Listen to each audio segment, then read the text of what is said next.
karena kami memperkatakan sesuai firman Tuhan dari mulut kami.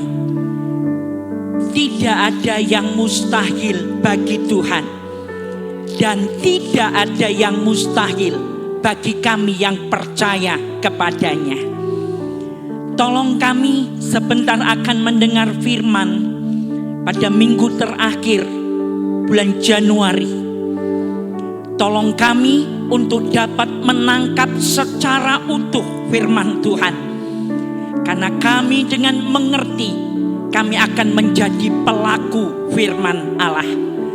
Tahun afirmasi dan konfirmasi kiranya akan menjadi terobosan bagi setiap kami untuk hidup dengan memperkatakan kebenaran.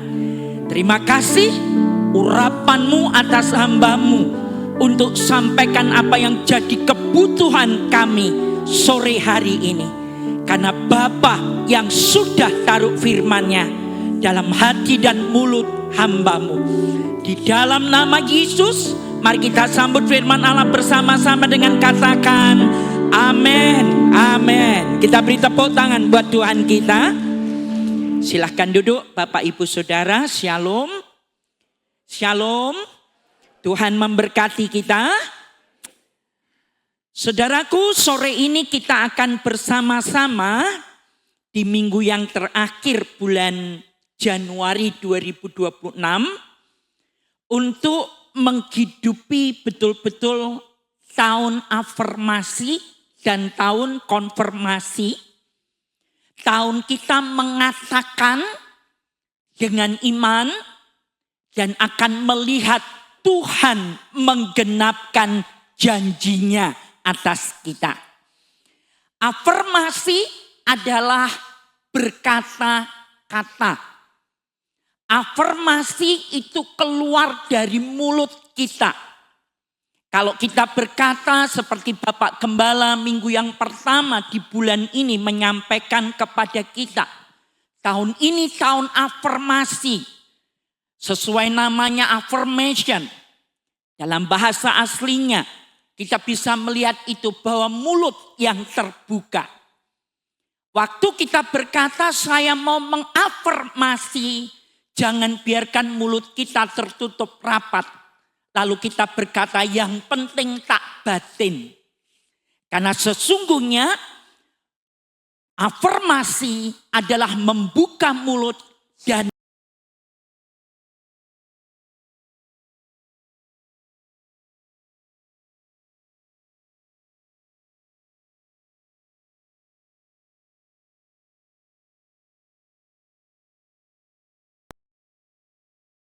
masing-masing.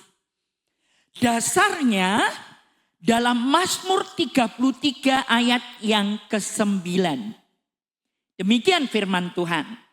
Sebab Dia berfirman, maka semuanya jadi. Dia memberi perintah, maka semuanya ada. Saya mau melibatkan Bapak Ibu Saudara, baik yang duduk di bawah maupun yang duduk di atas, untuk membaca Mazmur 33 ayat 9. Mari kita akan landasi kebenaran firman Tuhan, di mana kita akan mengafirmasi. Mari bersama-sama, hitungan ketiga, kita mulai 1, 2, 3. Sebab Dia berfirman, maka semuanya jadi. Dia memberi perintah, maka semuanya ada. Yang percaya katakan amin. Kejadian pasal 1 kita mengerti persis. Alkitab memberitahu kepada kita, bumi belum berbentuk. Semuanya masih kosong. Semuanya masih zero. Semuanya masih dalam kondisi gelap gulita dan tidak ada bentuknya. Namun kita mengerti Allah berfirman, jadilah terang. Hari yang pertama Dia sebutkan inilah hari yang pertama. Yang terjadi, Alkitab memberitahu kepada kita, tiba-tiba dari kegelapan yang pekat muncul terang yang membuat bisa jelas melihat. Hari yang ketiga, Bapak Ibu, saudaraku, apa yang terjadi dengan hari yang ketiga? Mari kita akan lihat bersama-sama sebelumnya, jangan munculkan ayat-ayatnya. Bumi belum ada rumput, belum ada pohon biji-bijian yang menghasilkan buah biji-bijian. Mari coba kita akan melihat, kita coba untuk membayangkan tanah yang hanya gundukan. Karena ia sudah memisahkan. Dengan hari kedua, apa yang terjadi? Tapi tidak ada warna hijau. Tidak ada warna bunga yang indah. Tidak ada pohon-pohonan. Semuanya masih dalam keadaan betul-betul tanah. Yang warnanya kita tahu persis. Tidak ada sesuatu yang indah di dalamnya. Tapi sekali lagi, perkataan memiliki daya cipta. Allah yang berfirman, seperti apa yang tadi dikatakan Mazmur 33 ayat 9. Dia berfirman, maka semuanya jadi. Hari yang ketiga, Kejadian 1 ayat 11. Berfirmanlah Allah. Tadinya hanya tanah. Tidak ada sesuatu yang menarik yang bisa kita nikmati. Ibu-ibu tidak bisa melihat bunga. Aneka macam warna bunga. Karena yang ada hanya warna coklat.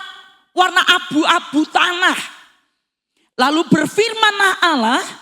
Hendaklah tanah menumbuhkan tunas-tunas muda. Tumbuh-tumbuhan yang berbiji. Segala jenis pohon buah-buahan yang menghasilkan buah yang berbiji. Supaya ada tumbuh-tumbuhan di bumi. Perhatikan kalimat terakhir. Dan jadilah demikian. Bapak Ibu Saudara yakin Allah kita punya kuasa, perkataannya ya dan amin. Yang percaya katakan amin. Perkataan Allah punya daya cipta. Sekarang kembali kepada Mazmur pasal 33 ayat 9. Untuk kita. Kalimat yang kedua, dia memberi perintah. Apa yang terjadi? Dia memberi perintah. Kepada siapa? Kepada kita. Kepada Bapak, Ibu, Saudara, dan saya. Karena Allah berkata, engkau ini milikku. Aku menceraikan kamu dengan darah anak domba Allah. Galatia mengungkapkan kamu berhak menerima warisan berkat Abraham, Ishak, dan Yakub. Apa yang aku berkati, maka kamu berhak untuk menerimanya. Lalu dia berikan perintah buat Anda dan saya. Kenapa tahun afirmasi? Kenapa kita disuruh mengafirmasi? Sebab dia yang memberi perintah. Perintah kepada siapa? Saudara dan saya. Untuk melakukan seperti apa yang dia lakukan. Apa yang terjadi kalau kita melakukan perintahnya? Kalimat yang terakhir, Mazmur 33 ayat 9. Maka semuanya ada. Maka semuanya ada. Ternyata Bapak, Ibu, Saudara, dan saya, semua yang mengikuti YouTube ini, sejak besok pagi ditayangkan, Anda dan saya juga memiliki perkataan yang punya kuasa, punya daya cipta. Amsal 18 ayat 20 dan 21. Perut orang dikenyangkan oleh hasil mulutnya. Apa maksudnya ini? Ia dikenyangkan oleh hasil bibirnya. Tadi pagi saya sampaikan awal dari khotbah saya. Tanpa kita sadari, kadang kita ini mengutuk diri kita sendiri.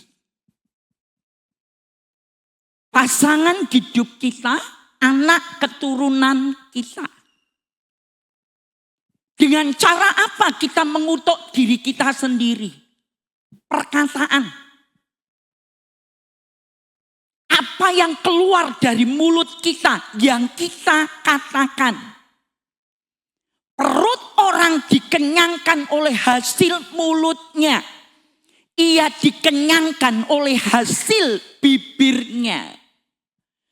Saya ambil contoh-contoh ini. Aku kok sial.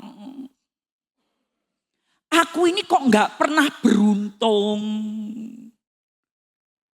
Aku ini kok nasib pelek. Dan itu tanpa kita sadari sering kita ucapkan. Lalu ditambahi seperti ini.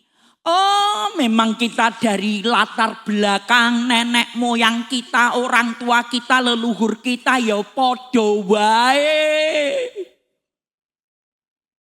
Lalu kemudian ketemu orang yang sama, biasanya tumbuh oleh tutup.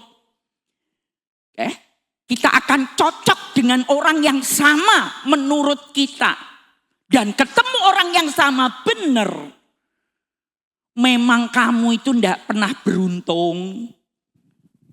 Kamu ini selalu gagal. Dan kita berkata, iya ya, kamu juga ya.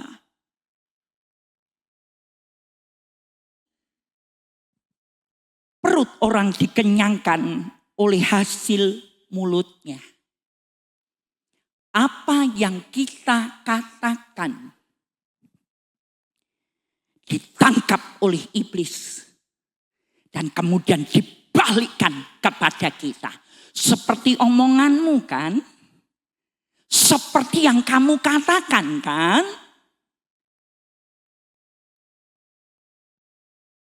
Jangan berpikir semesta nggak dengar apa yang kita ucapkan. Jangan berpikir setan gak dengar apa yang kita ucapkan. Dia dengar loh Bapak Ibu. Apa yang kita katakan yang keluar dari bibir mulut kita. Kita akan memanen, menuai dari apa yang kita ucapkan. Maaf. Kadang kita ngomong ketika kita emosi, ketika kita tidak kontrol diri dengan baik. Lalu kita ngomong dalam kemarahan kepada anak-anak kita. Kowe goblok. Kamu gak mungkin berhasil. Kamu gak mungkin sukses. Satu hari ada satu keluarga yang minta konseling. Lalu intinya satu. Menceritakan. Saya hanya duduk mendengar mereka cerita. Pengen ngerti apa toh yang jadi beban mereka. Lalu dari sepanjang ceritanya itu, sudah kerja bukan tipe pemalas, tipe orang yang mau kerja. Tak Tapi setiap usaha apapun, dari usaha ini, dimodali ini, usaha ini selalu ujung-ujungnya. Nek radiapusi orang, gagal. Oke. Kalau ndak ditikung orang, yang akibatnya perekonomian mereka morat marit ndak karuan. Nyaris mereka bertengkar suami istri dan nyaris hampir cerai. Mereka anak-anak Tuhan juga. Lalu dalam pembicaraan itu suaminya maupun istrinya ngomong yang sama. Semuanya bahasa saya gini, gak ada yang namanya happy. Gak ada yang namanya kecukupan, kelimpahan. Gak ada yang namanya semuanya baik. Sampai saya berpikir, Anda ini luar biasa ya. Susahnya kayak apa? Ya tante, ya ibu pendeta. Lalu sementara saya mendengarkan, saya tanya kepada pribadi Agung Roh Kudus. Apa yang harus saya lakukan? Apa yang saya harus ngomong terhadap mereka? Singkat, tiba-tiba saya diingatkan bagaimana dengan papa dan mama kalian. Saya tanya dari istrinya lebih dulu, bagaimana papa dan mama? Apakah maaf ya, kadang orang tua tanpa disadari ngomong keterucut atau disadari memang ngutui dengan perkataan. Si istri ngomong, enggak tante, enggak ibu.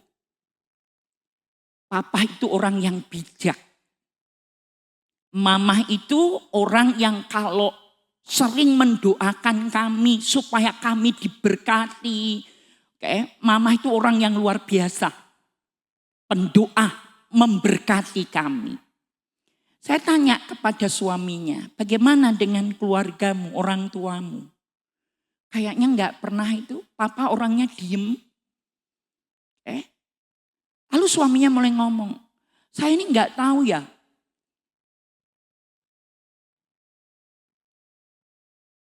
Om saya itu juga hidupnya susah. Ii saya, tante saya itu juga sama. Oke? Adik-adik kakaknya dari pihak kamu sebagai suami. Iya, hidupnya susah. Bahkan ada beberapa yang sudah benar-benar amburadul. Disitulah kemudian, kalau boleh tahu, pernah ketemu emak dan engkau, opa dan oma? Ya itu. Emak itu nek marah, sing keluar dari mulutnya. Bu pendeta, tante, selalu kata-kata yang jelek, kata-kata yang negatif. Gue gak mungkin. Lalu kemudian Bapak ini mulai katakan gini. Apa itu ya yang bikin om saya itu jadi susah kayak gitu? Karena saya kecil itu dengar emak sama engkong itu nyumpahin. Maaf ya, lalu dia cerita seperti ini. Kowe ndak akan pernah, lu ndak akan pernah sukses. Rezeki akan jauh dari kamu. Lalu ada satu bahasa, pintu rezeki itu tertutup bagi kamu. Oh ya? Kapan emak dan engkong ngomong-ngomong kayak begitu? Dia bilang, itu enggak tahu. Pokoknya pas mereka ribut, yang keluar tuh kayak begitu. Lalu ada kalimat ini, sampai turunanmu.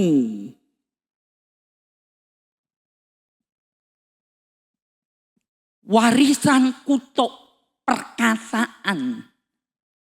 Yang Roh Kudus berikan jawaban hikmat yang dia berikan. Ini loh. Yang tanpa kamu sadari. Selama kutuk itu dikeluarkan. Dan iblis menangkapnya. Dia balikan lagi kepada kamu. Makanya yang terjadi seperti yang kalian ceritakan. Kita memanen apa yang keluar dari kata-kata kita.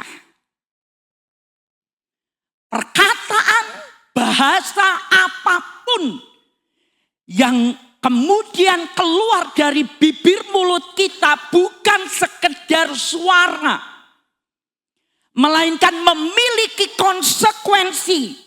Bisa membawa berkat. Tapi juga bisa membawa kutuk. Kalau kita biarkan perkataan-perkataan kita ini. Sesuatu yang negatif. Satu kali almarhum mama saya datang ke Salatiga. Emily kecil.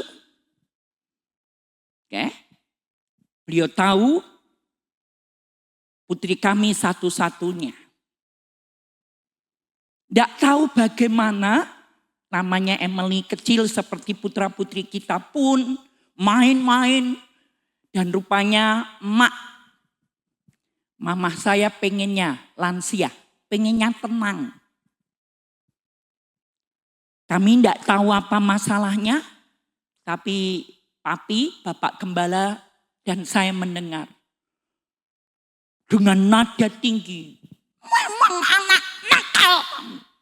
Memang kamu nakal. Lalu dengan suara tinggi nakal.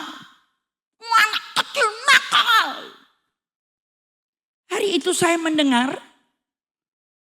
Saya hanya kaget kenapa. Tapi bapak gembala bertindak. Dia datangi mama.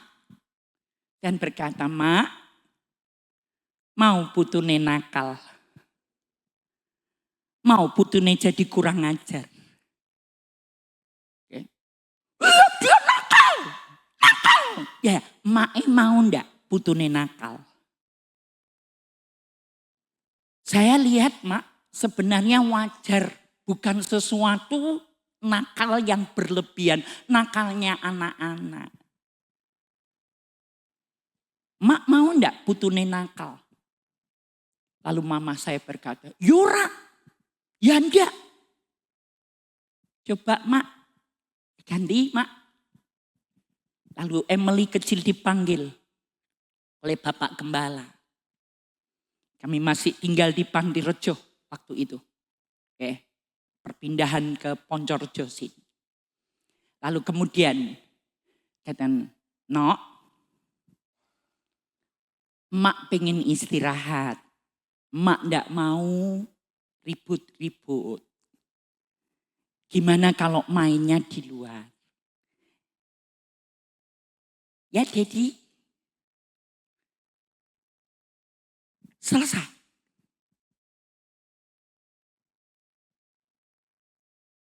Tapi pelajaran itu mengingatkan saya hari ini. Kalau enggak mau menuai yang jelek, jangan memperkatakan sesuatu yang jelek atas mulut kita. Yuk, pegang kita punya bibir sendiri, terus ngomong seperti ini dalam nama Yesus. Perkataanku punya kuasa. Perkataanku punya daya cipta. Apa yang aku katakan, aku akan menuainya. Berita orang di kanan kirimu. Perkatakan hal-hal yang positif. Perkatakan hal-hal berkat atas hidup kita. Katakan amin. Matius 12 ayat 37, karena menurut ucapanmu engkau akan dibenarkan, dan menurut ucapanmu pula engkau akan dihukum. Pertanyaannya, bagaimana saya bisa terus membangun afirmasi? Saya tahu sekarang bahwa ternyata perkataan saya ini punya daya cipta, punya kuasa. Dan saya akan menuai, memanen dari apa yang saya katakan. Bagaimana saya mau hidup dengan memperkatakan kebenaran firman Tuhan? Jawabannya satu. Perkatakan berkat atas hidup kita masing-masing. Perkatakan berkat atas pasanganmu. Perkatakan berkat atas keturunanmu. Perkatakan berkat atas bisnismu. Orang boleh ngomong. Yang lainnya boleh pesimis, negatif. Tuhan memberi perintah dan kita melakukan perintah itu. Memberkati bisnis usaha kita, warung kita, apapun itu. Maka Tuhan berkata, maka akan terjadi seperti yang engkau berkati. Amin. Biasakan, stop. Minta Roh Kudus tolong kita. Biasakan untuk berkata-kata hal yang positif, hal yang memberkati, hal-hal yang membangun. Rasul Paulus mengingatkan kepada jemaat Efesus, jangan ada perkataan kotor keluar dari mulutmu. Tapi pakailah perkataan yang baik untuk membangun. Kolose 4 ayat 6a, hendaklah kata-katamu senantiasa penuh kasih, jangan hambar.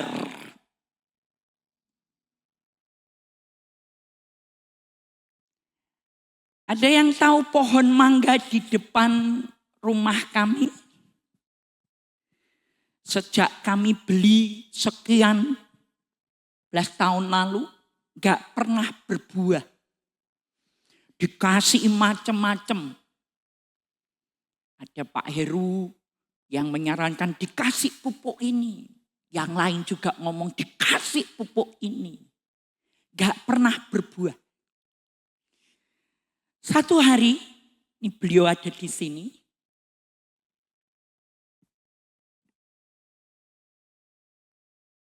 Nek terus gini kamu ditanam itu untuk menghasilkan buah.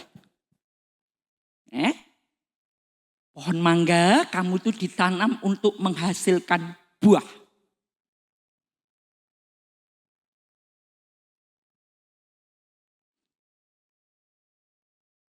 Nek kira buah, Bapak Gembala katakan, tak tebak. Ayo berbuah. Karena engkau ditanam untuk masuk supaya menghasilkan buah. Ini belum musimnya, tapi kami sudah menikmati buah mangga dari pohon yang ada di depan rumah kami.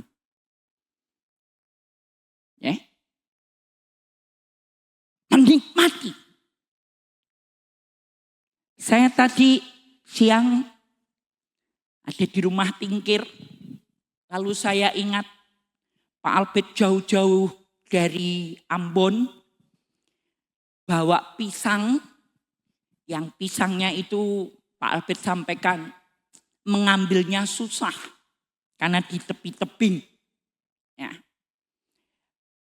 Rupanya Pak Pendeta Albert dan Ibu Lisa waktu itu memikirkan waktu papi Bapak Gembala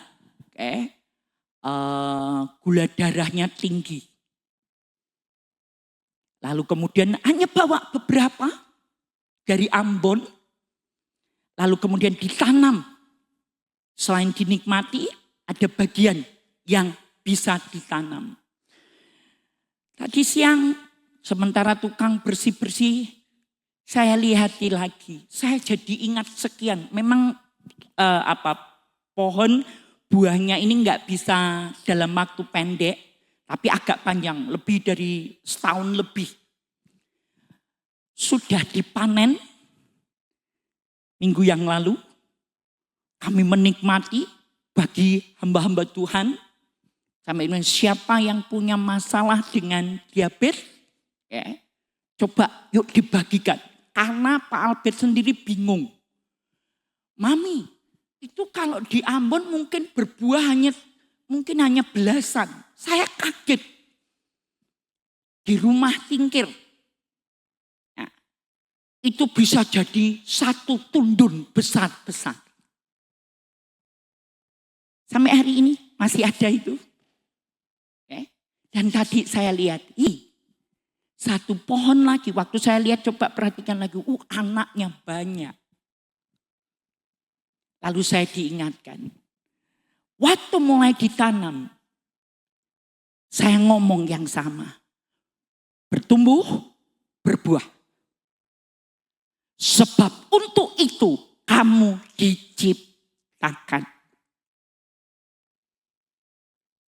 Iman bekerja sama dengan perkataan.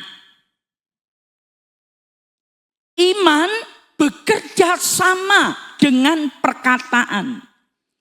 Matius 21, waktu Tuhan Yesus, pagi-pagi ketika dia lewat ke Yeriko, Tuhan Yesus dalam kemanusiaannya merasa lapar. Instingnya ketika dia lapar, dia cari makanan.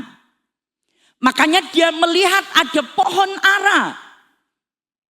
Dan Tuhan Yesus langsung mendekati pohon ara. Dan sama seperti Bapak, Ibu dan saya, saudara dan saya.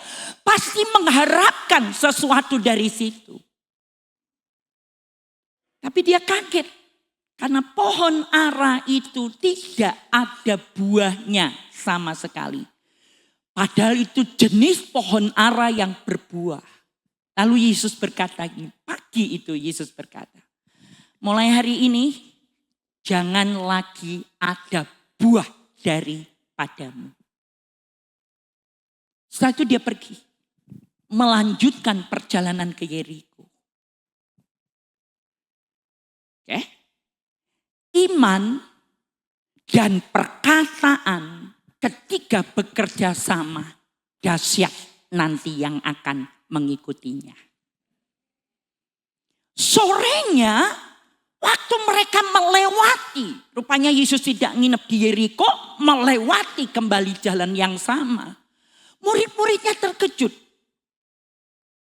Matius 21, ayat 19, ayat 20. Baru tadi pagi diomong, mulai dari sekarang kamu tidak akan pernah menghasilkan buah. Lalu murid-muridnya ngomong, Guru, apa yang terjadi? Apa yang engkau katakan terjadi? Lihat, pohon ara ini sudah mati. Bapak, Ibu, Saudara, Yesus menjawab mereka, aku berkata kepadamu, kepada kita, komunitas GKI Keluarga Kerajaan, kepada Bapak, Ibu, Saudara dan saya, sesungguhnya jika kamu percaya dan tidak bimbang, kamu bukan saja akan dapat berbuat apa yang kuperbuat dengan pohon ara itu. Yang percaya katakan amin. Kalau Anda percaya, Yesus loh yang ngomong buat kita hari ini. Sesungguhnya kalau kamu percaya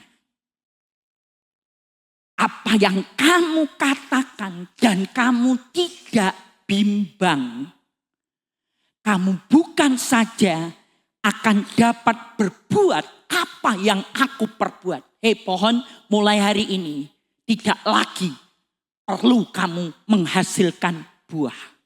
Sore lewat mati pohonnya. Yesus berkata, bukan hanya aku yang bisa berbuat itu. Kamu juga akan bisa melakukannya. Sama seperti aku melakukannya.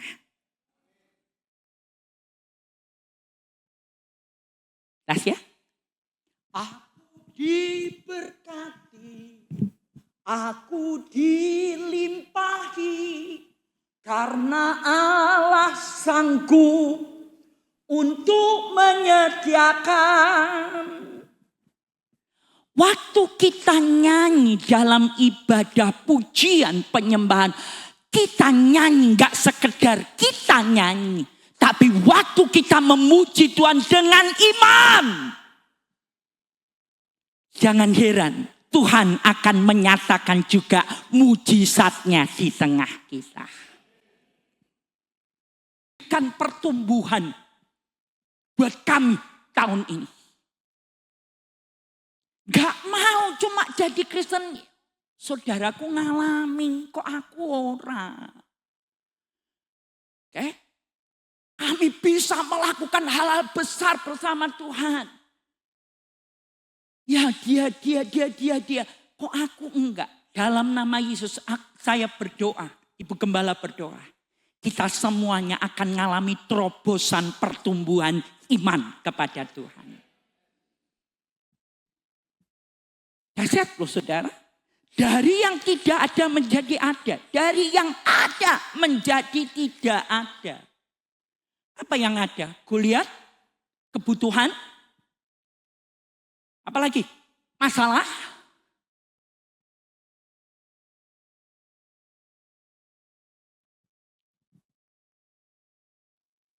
Siapa terakhir berkunjung belum terlalu lama dari hari-hari ini berkunjung ke rumah kami di Jalan Poncorejo, ke rumah anak raja. Tolong lambaikan tangan. Saya dorong Anda, yuk sesekali main ke rumah kami. Aku hanya mau tunjukkan kepada Bapak Ibu.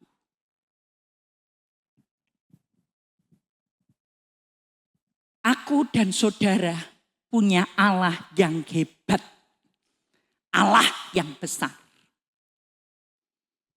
Tinggal terakhir, lift dari lantai 1 ke lantai 5. Begitu lift selesai, karena semuanya sudah selesai. Oke, masih ada, memang ada yang berkata, Mami apa enggak perabotnya diganti semuanya.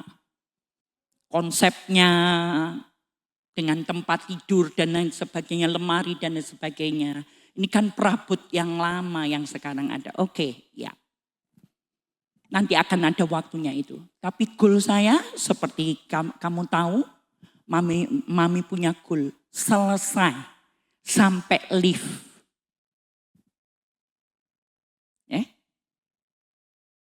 Beberapa anak saya di sini, staf Yasaki ada di sini, ngerti persis. Saya tidak berbuat apa-apa loh saudara.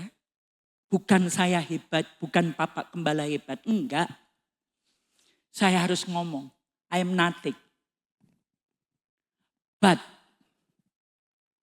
Tapi aku percaya, aku enggak ada apa-apanya. Tapi Dia yang besar itu melakukan hal-hal besar dalam hidup saya. Saya naik ke lantai 5 dengan kaki saya yang masih beberapa waktu lalu terganggu. Saya bilang enggak ngerti aku, tapi aku tahu konsep sejak arsitek gambar ini nanti ruangan lift. Dari lantai 1 sampai lantai 5 supaya siapapun termasuk yang sudah senior tidak perlu naik tangga, naik lift aja, tahu-tahu sampai di lantai 5 menara doa. Aku enggak tahu carane piye Tuhan, tapi aku perkatakan lift pasti ada. Tuhan pasti menyediakannya. Hari-hari ini lagi proses itu loh. Dan saya tahu itu bukan nilai kecil.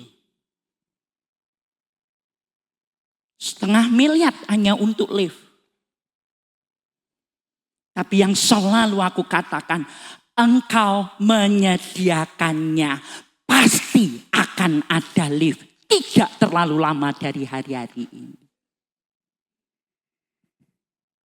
Imanku berkata, Tuhanku hebat. Yesusku berkata, ku kuat bersama dengan Dia. Come on. Maafkan saya kalau saya agak keras ngomong sore ini firman Tuhan. Stop dengan mengutuki dirimu sendiri. Stop. Lebih baik tutup mulut.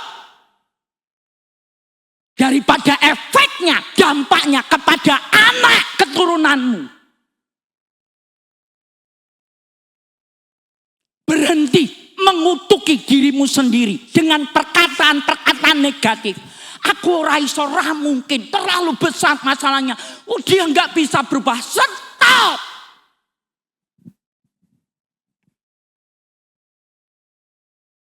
Dasarnya apa? Lukas 1 ayat 37. Sebab bagi Allah tidak ada yang mustahil. Amin. Amin. Makanya saya menilai orang itu dari caranya kamu ngomong.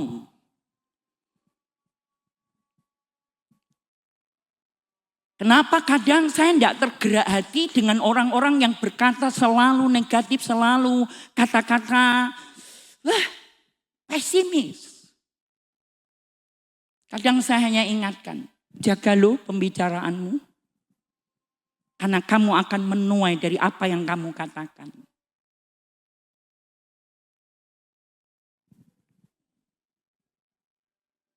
Tapi kenapa kadang saya respect dan saya tergerak hati. Saya tidak mampu, saya tidak bisa. Tapi saya tahu Tuhanku bisa. Dia juga yang akan menolongku untuk bisa melewati semua. Dari omongan kita. Jawab Yesus, Markus 9 ayat 23, katamu jika engkau dapat, tidak ada yang mustahil bagi orang percaya. Bagi Tuhan tidak ada yang tidak mungkin. Bagi kita orang percaya tidak ada yang mustahil. Ada sebuah video di akhir khotbah saya. Ini Bapak Ibu, gambar Yesus merubah air menjadi anggur di kota Kana. Hal yang impossible, gak mungkin. Air. Makanya kepala I.O. berkata, itu air. Tapi pelayan dalam ketaatan menyedok. Lalu memberikan kepada kepala I.O. Minum Pak. Dan waktu diminum. Hah? Bagaimana mungkin? Itu air. H2O. Bukan wine. Tapi waktu diminum. Dan semua akhirnya menikmati. Kok anggur yang kamu berikan, tuan rumah, yang terakhir kok anggur malah yang jauh lebih baik lagi. Mujizat Kana, apa yang tidak ada menjadi ada. Apa yang tidak mungkin menjadi mungkin. Di Meksiko, kesaksian ini jadi berkat luar biasa. dalam video yang sebentar kita tonton, pernah mengalami masa musim kering yang tidak ada hujan. Sampai kondisi tanah retak-retak. Bukan hanya itu, tidak ada tumbuhan rumput. Rumput jadi kering. Makanya peternakan juga mengalami imbasnya. Lembu, sapi dan semuanya jadi kurus kering. Rupanya pemilik tanah jengkel. Lalu datanglah dia kepada seseorang anak Tuhan yang bosnya ini selalu melihat. Mau mulai pekerjaan, berlutut berdoa. Mau selesai pekerjaan, berlutut berdoa. Mengucap syukur kepada Tuhan, meminta pertolongan Tuhan. Ini bosnya satu waktu jengkel, datang juga dengan semua krunya, relasinya. Dan intinya satu, dalam kejengkelannya dia berkata seperti ini. Aku enggak mau tahu. Pokoknya besok mesti ada air. Kamu harus mengusahakan air. Supaya peternakanku, pertanianku tidak kering kerontang seperti ini. Lalu anak Tuhan ini ada satu kalimat yang sangat memberkati saya ketika saya melihat video ini pertama kali. Dia berkata gini, waktu bosnya mulai ngomong, kamu harus mengadakan air, harus ada air. Dia berkata, I cannot, aku enggak bisa. Ini alam yang membuat ini, aku enggak bisa menciptakan air, mengadakan air. Tapi ada satu kalimat yang menyusul berikutnya. But he can. Lalu bosnya berkata, aku nggak mau tahu. Besok pagi aku ke sini. Peristiwa di Meksiko. Aku nggak mau tahu. Pokoknya besok mesti ada air. Malamnya dia tahu dia tidak bisa. Tapi dia percaya dia punya Tuhan yang hebat. Yang bisa melakukan apapun juga. Dalam berlututnya dia berdoa, Bapak, Tuhan bukan untuk membuktikan siapa saya hebat, bukan. Tapi supaya bosku dan mereka relasinya tahu. Masih ada Tuhan yang hidup. Yang bisa mengerjakan kemustahilan. Mari kita nonton videonya.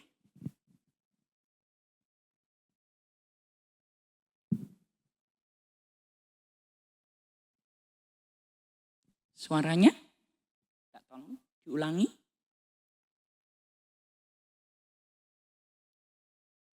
Ini Elia.